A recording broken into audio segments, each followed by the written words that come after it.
Any of you folks that's standing right here directly in front of me, you're gonna have to come down some. You can't stand directly in front of the prompt. You have to move out or kneel down. Thank you. Check 1 2. Check 1 2. That's why you know what I want to move. 1 2 1 2. Sir, directly in front of me. Thank you. Yes. But also we have to just clear out that section there. You have to go over a little more. That should be good. You have to go a little more, sir. I'm sorry.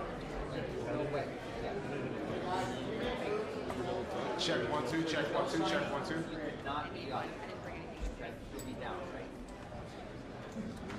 Audio's good for head on camera? Cuts, you all good? Audio?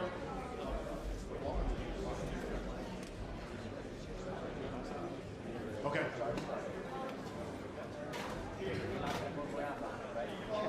Check.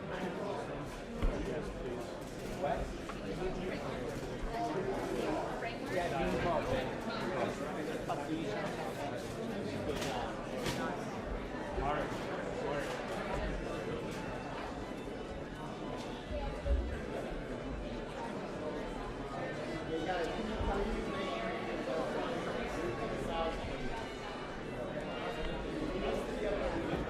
I'm not in front.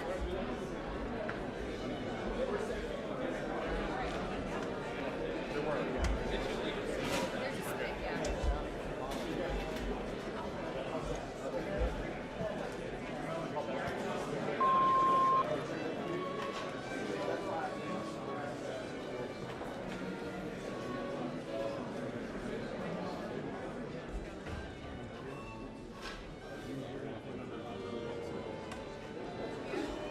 Yeah, that's good.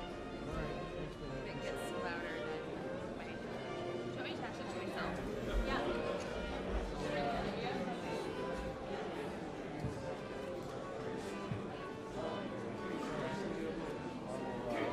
White balance.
Alex, I won't go up.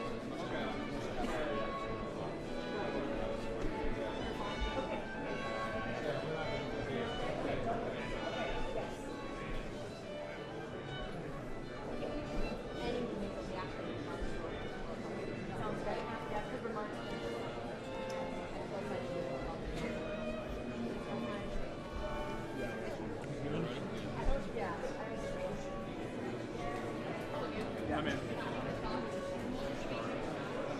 Like live right now.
For the whole thing? Wide shot, yeah. Yeah. Well, I mean, once he's talking, Once he's talking? yeah. Okay. I can do that. I'm trying this very convoluted way of getting around. Bend on the left. Check it out. Sorry.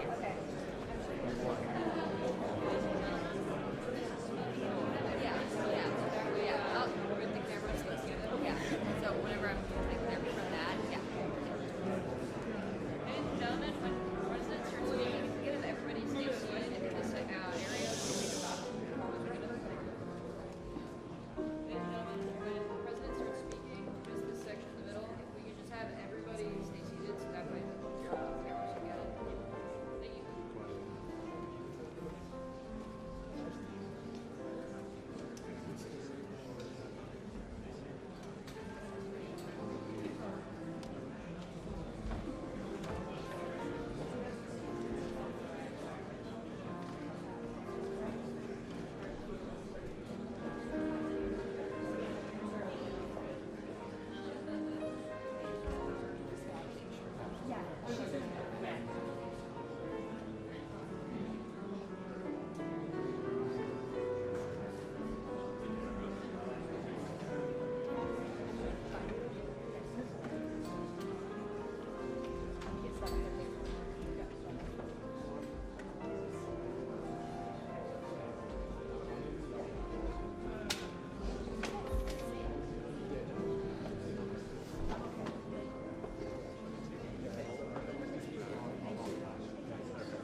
I wouldn't move around.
You're gonna stay like right there the whole time.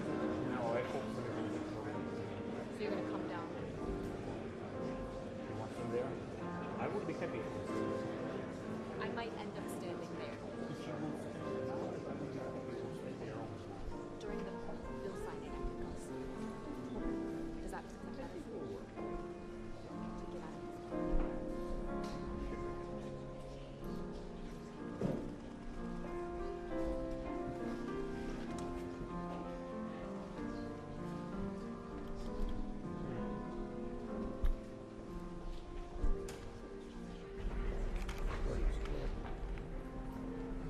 This is the mother.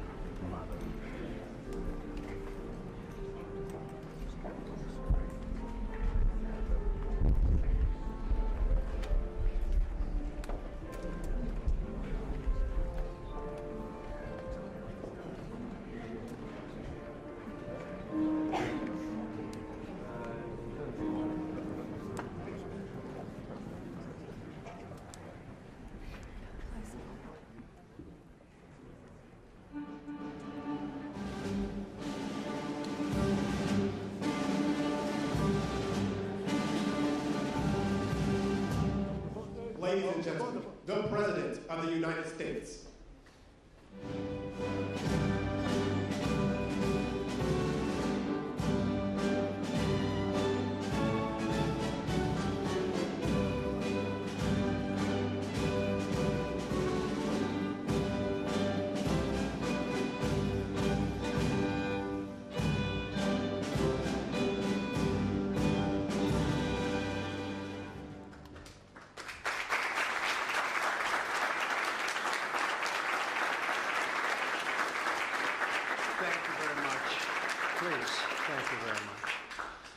Before we begin, I want to provide a brief report on the unprecedented success our country has been witnessing in recent weeks.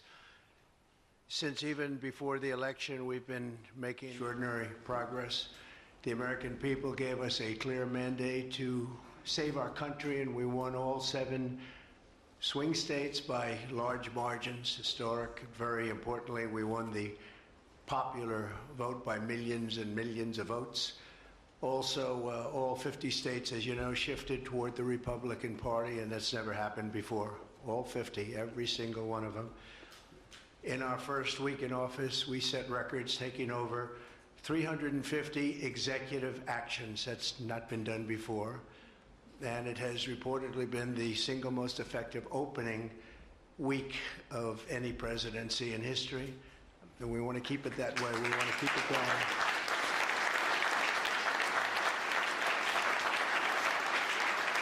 We want to keep it going. We've broken from decades of failed Washington policies and restored common sense and sanity to our government.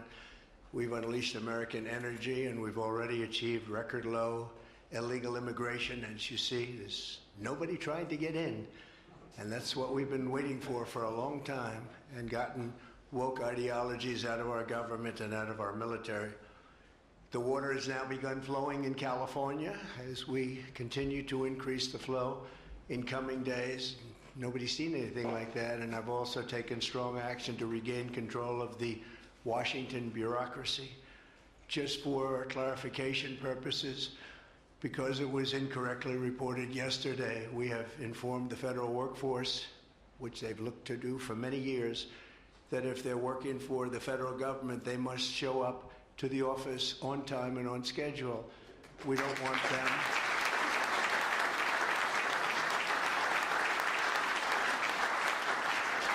We don't want them to work from home because, as everyone knows, most of the time they're not working, they're not very productive, and it's unfair to the millions of people in the United States who are in fact working hard from job sites and not from their home.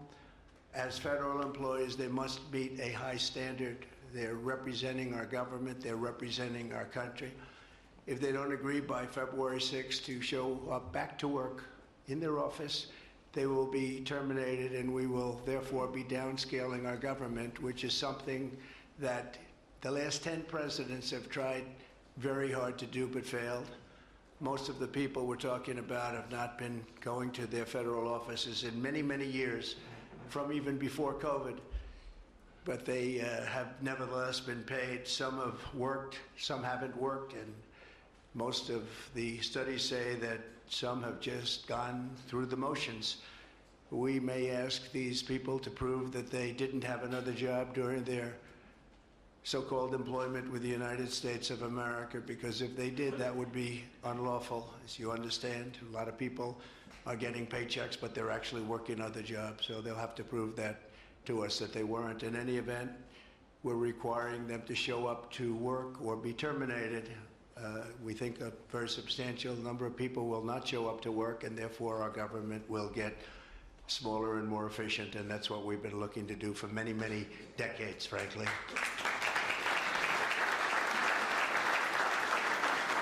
Thank you.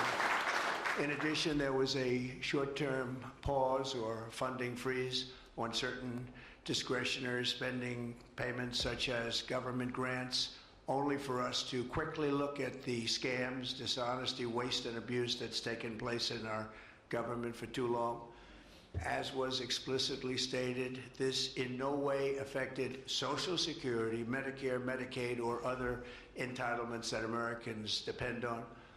I've made abundantly clear from the very first day that I ran from office, that was a long time ago now, that's 2015. If you think about it, I announced in 2015 and we won in 2016.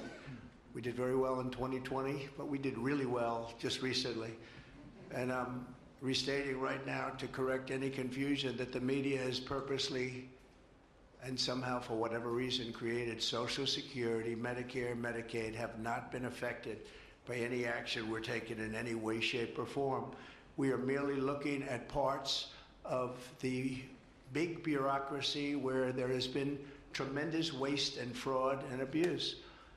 In that process, we identified and stopped $50 million being sent to Gaza to buy condoms for Hamas. 50 million. And you know what's happened to them? They've used them as a method of making bombs. How about that? We stopped an attempt to make an illicit payment for illegal alien resettlement. We canceled $181 million in DEI training contracts. This is just for the training of people in DEI, which has been terminated and completely terminated. And we paused $1.7 billion in unauthorized payments to foreign organizations, including stopping more than $40 million that was on its way out the door to the very corrupt World Health Organization, which has not done its job and not done it properly. We also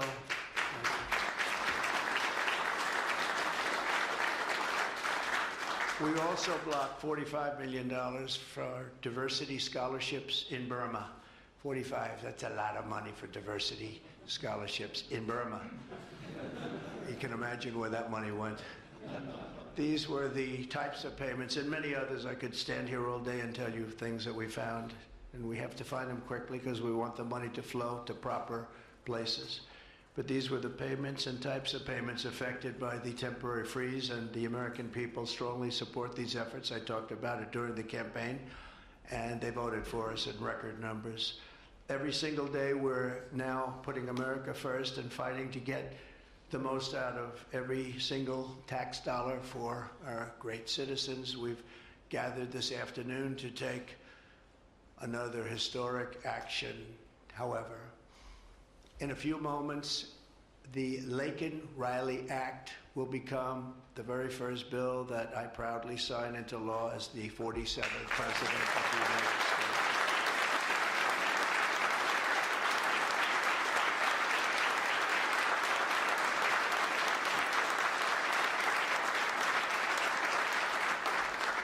Laken was a brilliant and beautiful 22-year-old nursing student from Georgia, the best in her class. She was always the best. They would say, Laken, how do you do this? And what do you do? They were always asking her questions. She was respected by everybody, even her teachers. They respected her so much. From the time she was in first grade, Laken knew she wanted to spend her time caring for others. That's what she did. To her friends and classmates, she was a light of warmth and kindness in every single room. To her parents and family, she was everything in the world. They've had a miserable period of time. Just after 9 a.m. last February 22nd, Laken went out for a jog on the campus of the University of Georgia, but she was just never returned. She never came back, did she, huh?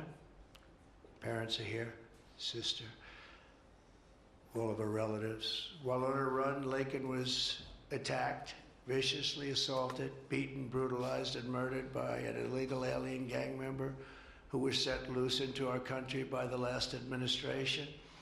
We are deeply honored to be joined today by Laken's parents, Allison and John, and her sister, Lauren. Thank you very much. Thank you.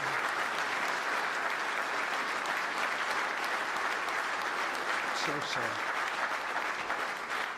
We were together right after that happened, and it's a tremendous tribute to your daughter, what's taking place today. That's all I can say, but it's so sad we have to be doing it at all. Thank you very much for being here. To Laken's family, we will keep Laken's memory alive in our hearts forever, everyone's hearts.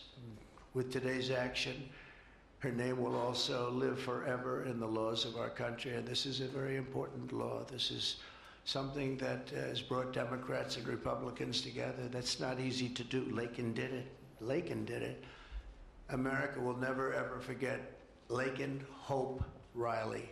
The vicious criminal who murdered Precious Laken was an illegal alien member of the barbaric Venezuelan prison gang known as Tren de Aragua.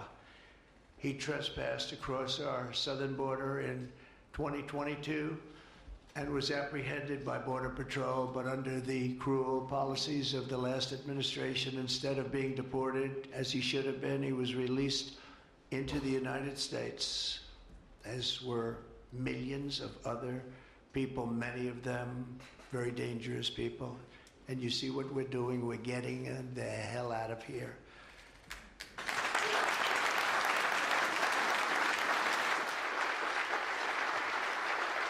He was soon arrested again in New York City on charges of endangering a child, but because of New York City's deadly sanctuary policies, as we have in California and many other places, which we're ending, we're going to end them, he was released again to reoffend.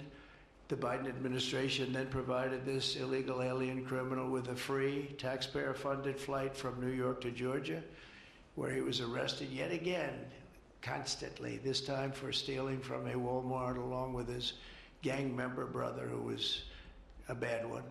Only after being released a third time by the U.S. law enforcement did this cold-blooded criminal go out in that fateful morning hunting for women on whom to prey. That's what he did. He hunted. It was like a hunter. And we're going to show him who the hunter is. This horrific atrocity should never have been allowed to happen. And as president, I'm fighting every single day to ensure that such a tragedy never happens again. We don't want this to happen.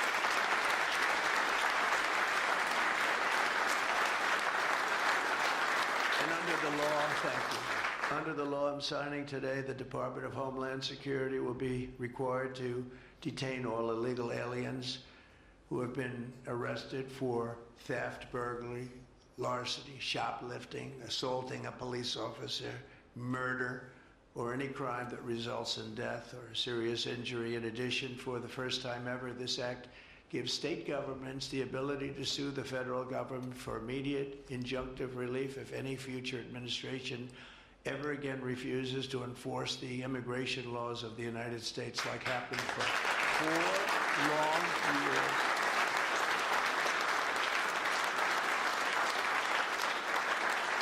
And that was happening for 4 long years, frightful years. Amazing. You'd say, how can people do this? How can they allow this to happen? How can they allow criminals to pour into our country and then try and defend it? And they're still trying to defend it, but they can't. That's why I'm here instead of somebody else, actually. It's the biggest reason. I believe it's the single biggest reason. Inflation was horrible. Many things were horrible during that administration. When you look at what took place in Afghanistan, the way they got out, not that they got out, but the way, so many things were horrible. But to me, this was the worst of all. It's a landmark law that we're doing today. It's going to save countless innocent American lives. I want to thank every House Republican, every Senate Republican, as well as the 12 Senate Democrats and the 48 House Democrats who voted to pass this vitally important bill, and many of them are with us today, and I really do appreciate it. And I very much especially appreciate the bipartisan support. The Democrats, really a big percentage of them came through, and plenty of them wanted to. They probably felt they couldn't, but they really wanted to. That they don't understand that would have made them a lot more popular, would have made them a lot better with their people. The ones that didn't are going to be, they're going to be sorry, because the people are not going to forget that they wouldn't sign. This is a perfect, incredible tribute to an unbelievable young lady. We're joined today by many great supporters of our new strong border policies, and they are indeed strong, including Vice President Vance, thank you, JD, the Secretary Scott Bessent, who just got approved, by the way. Where's Scott? He just got approved. Scott, I'm very impressed. Got a lot of Democrat votes. Yeah. He got a lot of Democrat votes. It's great. I don't know, is that a good thing or a bad thing? I'll have to think about that.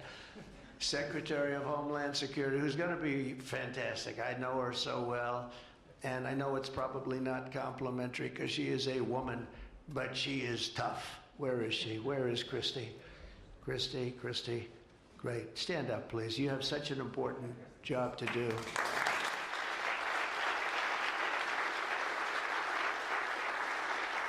Really great. Thank you very much. And don't let that look fool you. That look is She's tough, and she cannot stand that she's having to sit here and even listen to this today.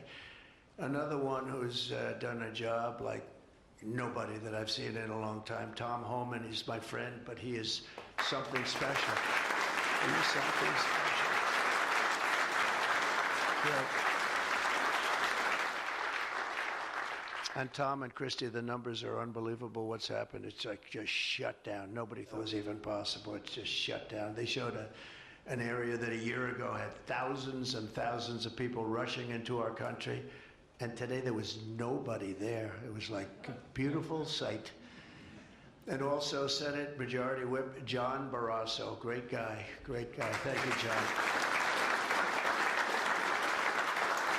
And I also want to thank the bill sponsors, Senator Katie Britt. Katie, thank you, Katie.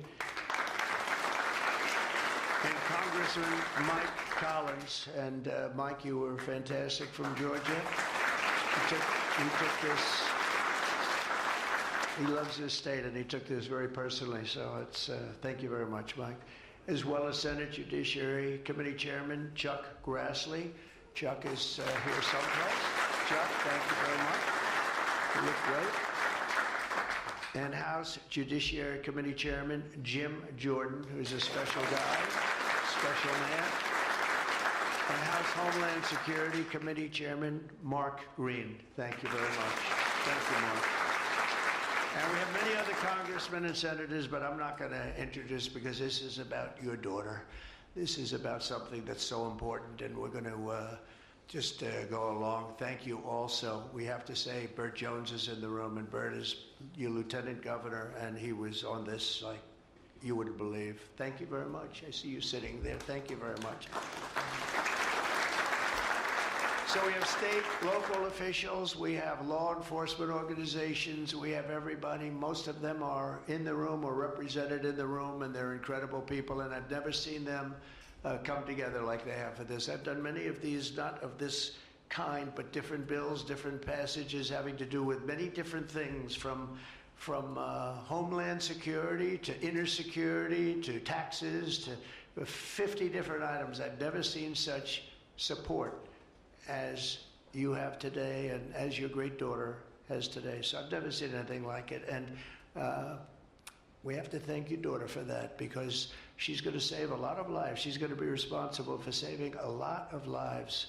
So I'd like to just say to the Angel families, I've been with them and they've been with me from 2015 when I first got this crazy idea in my head to run for president because we could do better as a country. I want to thank so many of the people that are here that have been the angel moms, and we call them angel moms, but they're angel families, fathers and sons and daughters, but they've suffered tremendously like you have for no reason whatsoever. I want to thank Alexis Nungari, the mother of 12-year-old Jocelyn Nungari, murdered last summer by 2 illegal alien gang members released into the United States by Joe Biden's open border stupid policies. And thank you very much, Alexis. I want to thank you very much. We had an amazing trip, and it was really special to meet you and your family. Appreciate it very much. So sad we have to be here, frankly.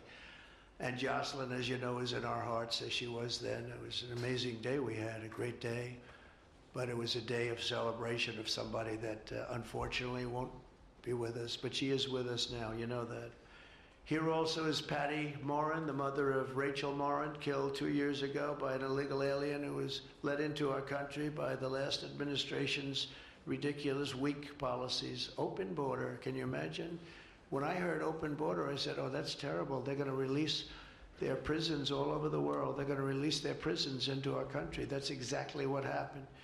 Patty is joined by Rachel's brother, Michael, Rachel's daughter, Clementine, and sister-in-law, Shannon. Thank you all for being here. We appreciate it very much. Thank you very much. Thank you. With us as well is the loving family of Kayla Hamilton, a 20-year-old girl murdered in July 2022 by the MS-13 illegal alien gang member who is violent, vicious, and they knew it, and they didn't do anything about it. And I want to thank you to Kayla's mother, Tammy, and her grandmother, Kathy, and her stepfather, Jeremiah, very much. And finally, I want to thank others who have also suffered this horrible scourge that goes on with young people being killed, and other people too, but young people, largely young people being killed. Thank you to Scott Root, the father of Sarah Root, killed at 21 years of age. Think of that, 21 by an illegal alien, shouldn't have been in our country, would have never been in our country if we were here. What a sad thing. To each of these angel families, we love you and we stand in awe of your courage and your strength. It's the toughest thing anybody has to go through. Many of the angel families here today were betrayed by the last administration and with its heartless and foolish and really very, very arrogant and very, very dumb policies.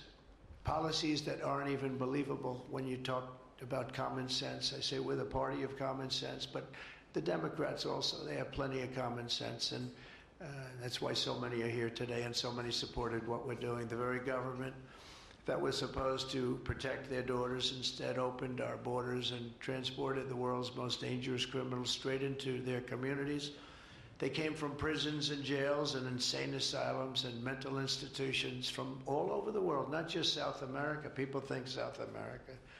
They come from all over the world. They come from every continent. And they came here by plane, and they were loaded onto buses, and they were driven right up to our border, and they drove right through the border, and nobody even said a word to them. And in those buses and those cars and those trucks were some of the meanest criminals anywhere in the world. As of last September, 425,000 illegal alien criminals were roaming free, including 13,099 convicted illegal alien murderers, of which about almost 50% killed more than one person, and they were roaming all over the country in our farms, in our cities. Under the Trump administration, we're moving with urgency and speed to get these vicious and violent criminals the hell out of our country and to restore law and order to our suburbs, our cities, and our towns. And we're going to do it with Tom and with Christy and with all of the people that are working so hard on this. This week, compared to a comparable time a year ago, think of this, the number of illegal border crossers has already fallen by more than 100%. And because the election was coming, they started getting a little bit tougher on the border. They tried to follow our policies, and they did much better, but it still was horrible. The numbers were still horrible, so that's 100% over those. They only did it because of the election, so they knew what they were doing was wrong. And those who do cross the border, and you're seeing that every time, all you have to do is turn on your television set or pick up a newspaper, or read any form of new media, because we have a lot of new media today, fortunately, that's letting the word get out. But they're watching these people be captured and removed from our country. ICE arrests have risen by 15 times in just a short period. And over the past 8 days, the heroes of ICE and Border Patrol, we can never forget Border Patrol. Those people, I've gotten to know so many of them. Our border czar, as you remember, never went to the border and never made a phone call. She was the border czar. She never made one phone call. They went to the heads of border. They went to the heads of ICE. Did you ever get a call? No. And she admitted she never made one call, but she was the border czar. And that's exactly what our border was all about. The heroes of ICE have arrested thousands and thousands of illegal alien criminals, including hundreds of gang members, traffickers, child predators, terrorists, and murderers. For the first time in history, we're loading dangerous and illegal aliens into military aircraft and flying them back to the places from which they came. You probably read about Colombia 2 days ago. They said, no, we're not taking them. I said, we're going to take them. You're going to take them. You're going to like it, too. You're going to take them.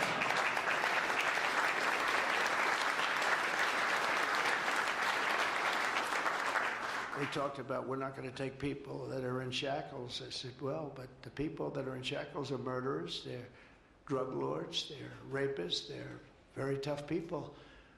They make our criminals look like very nice people. That's about the only thing that comes out of this. And I say, could you imagine you're a pilot on the plane and you have your co-pilot and you're sitting there and you have 150 people, no shackles, and they like to murder people? This would not be a good flight. So Colombia apologized to us profusely within an hour. based on something I said, meaning you're going to pay tariffs like nobody's ever paid tariffs before, but they actually wanted to terminate his position. They're essentially Congress met and they were very angry with them, but they actually said they were going to send the presidential plane to pick up these criminals and to bring them because they didn't want to inconvenience us or have us do a second flight, and that's what they did. And I appreciate it, and I do appreciate the people of Colombia are wonderful people, and the representatives really acted well, and I appreciated they took back that tough talk. But, you know, we may have tough talk from others, but it's not going to mean anything. They're going to all take them back, and they're going to like it, too. They're going to like it. They're going to take it back, and they're going to like it. Today, I'm also signing an executive order to instruct the Departments of Defense and Homeland Security to begin preparing the 30,000-person migrant facility at Guantanamo Bay. Most people don't even know about it. We have 30,000 beds in Guantanamo to detain the worst criminal illegal aliens threatening the American people. Some of them are so bad we don't even trust the countries to hold them because we don't want them coming back, so we're going to send them out to Guantanamo. This will double our capacity immediately, right? And tough. That's a tough place to get out of. Today's signings bring us one step closer to eradicating the scourge of migrant crime in our communities once and for all. And it was just it's just an unforced error that we even have to be doing this. Now we need Congress to provide full funding for the complete and total restoration of our sovereign borders, as well as financial support to remove record numbers of illegal aliens. And these are illegal alien killers, criminals at levels that nobody's ever seen before. And you would have known that, and you were there when I said it. I said everybody that's bad is going to be thrown. If you look at Venezuela, Venezuela's crime is down 77% because they've taken their gang members, their prisoners, their drug dealers, their drug lords. They've shipped them all into the United States. Many other countries, their crime is way down, and our crime is not doing well. But we're going to have it do really well very soon, and we're shipping all these people back where they came from. And now, before I sign the Laken Riley Act into law, I would like to ask Laken's really incredible mother, who I've gotten to know. A very sad day I got to know her. But this is an amazing tribute to an amazing young person. And if you could come up, Allison, and say a few words, that would be great. Thank you very much.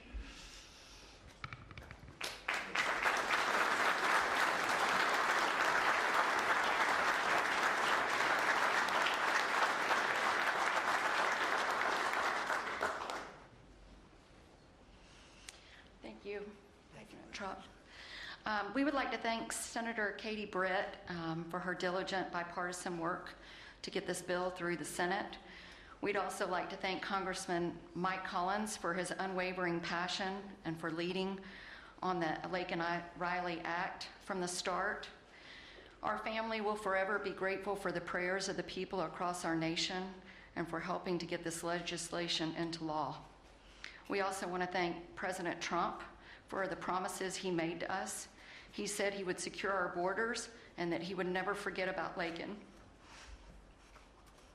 And he hasn't. He's a man of his word. We trust that he will fight for the American people. Most importantly, I want to thank our Lord and Savior, Jesus Christ, because without his sacrifices, Laken's story would have ended on that horrific day that she was taken from us. But because of him, we can continue living knowing that we will see Laken again. There's no amount of change that will ever bring back our precious Laken. Our hope moving forward is that her life saves lives. We're so thankful that her passion for helping others and her legacy for doing good in the name of Jesus Christ will carry on. Thank you.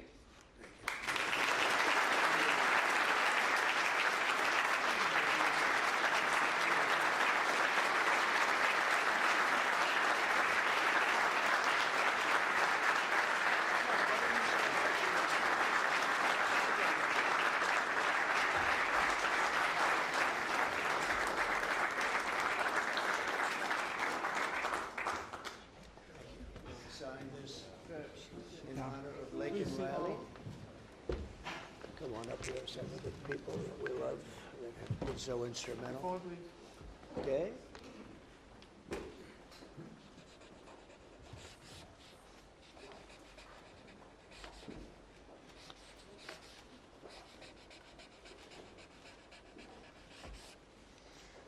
Okay.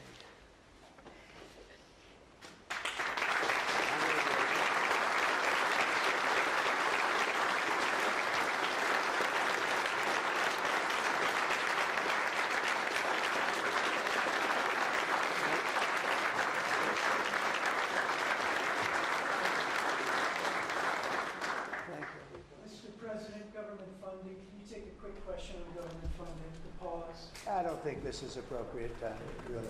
I respect that, but I don't think it's appropriate. I can just tell you, government is doing very well, and we're cutting way back, but this is not the appropriate time. Thank you.